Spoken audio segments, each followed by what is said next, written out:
Hi everyone! Dahil official na ngang in-announce na tag-ulan na, meron nga akong i-share sa inyo na isang resort dito sa Los Baños, Laguna. Noong nagpunta nga kami dito ng family ko, nag-day tour lang kami and hindi kami nag-overnight.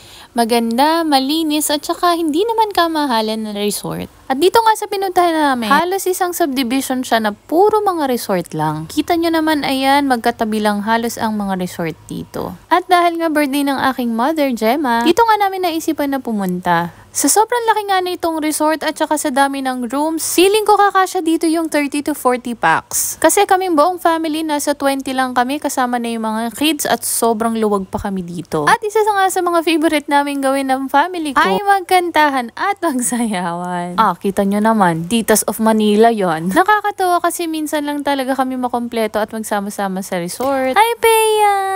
Tuwang-tuwa talaga ako sa mga babies. Lalo na to sa batang to. Kasi hindi siya iyakin tapos palagi lang siyang nakasmile. Gigil mo si ako ha. Hello Ali, hello Ninang V. Alam nyo ba, kahit hindi ako singer, ako yung palagi nilang banbato sa video, okay. Excuse me, naka-video. Ay, sorry.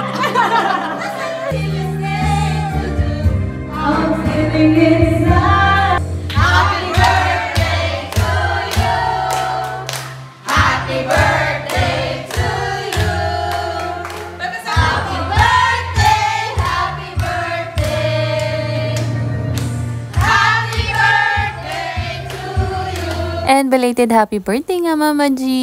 Isa pa nga sa mga nakakatawa dito sa resort is iyan, meron silang ganyan. So kung hindi nyo feel mag-swimming dun sa swimming pool and ito meron silang extra. Siyempre kasama natin ang mga kiddos. Hello Shanara! Hi Ruby! And hi Dindin! At syempre si Bea! At ito nga ang isa sa mga paborito kong ginagawa. Guys, sa totoo lang pina-off nga namin yung heater. Pero grabe, sobrang init pa rin talaga ng pool. Pero sobrang na-enjoy ko talaga to. Guys, kung hindi pa nga kayo naka-follow sa page, please follow me. Kung hindi pa nga kayo nakakahanap ng resort, dito nga pala ako nagme-message kay Tony Barcena. Itatag ko rin po siya dito sa video na to. Kasi last year sa kanya din ako nagpabook ng resort at sobrang gaganda rin naman talaga ng ino-offer niya. 100% legit agent siya. Tapos o-offeran kanya kung magkano yung budget nyo at kung ilan kayo. Hindi rin nga ako masyado nagbabat dito kasi grabe sobrang init talaga ng time na nagpunta kami. At wala nga lang akong ginawa dito kundi kumain ng kumain. At ayun lang. Thank you guys for watching. Enjoy!